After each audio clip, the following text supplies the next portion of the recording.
Hello tout le monde, c'est Kev et je suis très content de vous retrouver face à la caméra.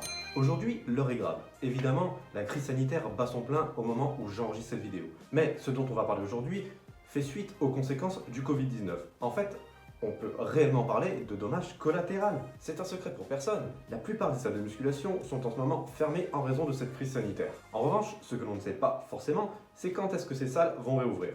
Et en se basant sur les prolongations successives de l'état d'urgence, il y a de quoi être inquiet. D'une part pour les pratiquants et d'autre part pour les propriétaires de salles de sport indépendants. En ce qui concerne les pratiquants, le risque à court terme, c'est la régression. Après, vous allez me dire, c'est pas la fin du monde. Et bien entendu, c'est vrai, c'est pas très grave en soi. Mais bon, ça fait quand même bien liège de voir tous ces gains et tous les progrès durement acquis depuis des mois, voire même des années, partir en fumée à cause d'un virus. Comme je l'ai dit juste avant, il y a pire dans la vie. Mais ne vous inquiétez pas, la mémoire musculaire est votre ami, à condition de ne pas tout abandonner. Et le deuxième risque majeur pour les pratiquants, il est là. Prendre des mauvaises habitudes, c'est bien plus simple et bien plus rapide que prendre des bonnes habitudes. Là où je veux en venir, c'est qu'une petite pause peut vite devenir un arrêt complet, ce qui serait dommage. Tiens, le paradoxe dans cette situation, c'est que le sport est un allié super utile et indispensable pour la santé. Donc, dans l'optique d'éviter ce décrochage, je vous invite à vous adapter à cette situation. Comme on dit, à situation exceptionnelle, mesure exceptionnelle. Optez pour une solution de rechange temporairement, histoire de rester dans une bonne spirale.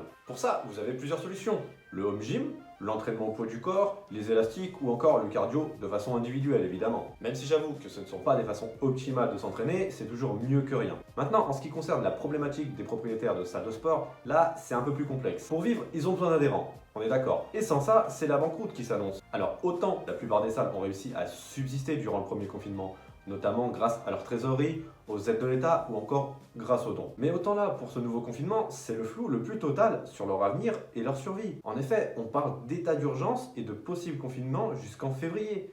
Et qui sait, peut-être que ça pourrait perdurer encore plus longtemps. Et si cette situation venait à s'éterniser, nul doute que beaucoup de petites salles viendraient à mettre la clé sous la porte. Conséquence, après avoir été en vogue depuis le début des années 2010, notamment grâce aux réseaux sociaux, le sport en salle viendrait à s'essouffler et c'est tout un corps de métier qui se retrouverait sans travail au final. C'est aussi tout un tas de personnes qui se dirigeraient vers d'autres activités sportives, voire même pire, qui arrêterait totalement le sport. On va pas se leurrer, on peut pas le nier, la popularité du fitness est étroitement liée avec la possibilité de s'afficher et de se mettre en valeur sur les réseaux sociaux. Et sans faire injure à des sports comme le tennis de table, une photo sur Instagram avec une raquette de ping-pong, ça n'aurait pas forcément le même effet qu'une photo à la salle de sport. Nous nous trouvons donc dans une situation où un virus, un tout petit truc minuscule, on peut même pas vous montrer à quoi ça ressemble tellement c'est petit, est en train de ruiner les efforts physiques et les efforts nutritionnels de certains et de mettre à mal les investissements avec les économies de toute une vie pour d'autres dans des complexes sportifs. Donc là, j'ai envie de dire qu'il ne tient qu'à vous,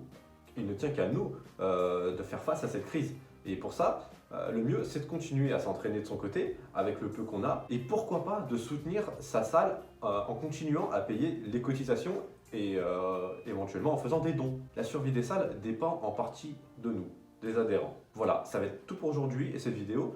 J'espère qu'elle vous aura plu. Si vous êtes d'accord, si vous avez un avis qui diverge ou au contraire qui va dans mon sens, pensez à me dire ce que vous en pensez dans les commentaires. Pensez aussi à liker cette vidéo. Si vous êtes nouveau sur cette chaîne, abonnez-vous. C'est gratuit, ça prend 30 secondes. Pensez aussi à activer les notifications. Vous serez au courant à chaque fois que je publie une vidéo. Et j'ai tout dit. Voilà. Sur ce, je vous dis à la prochaine. Ciao tout le monde!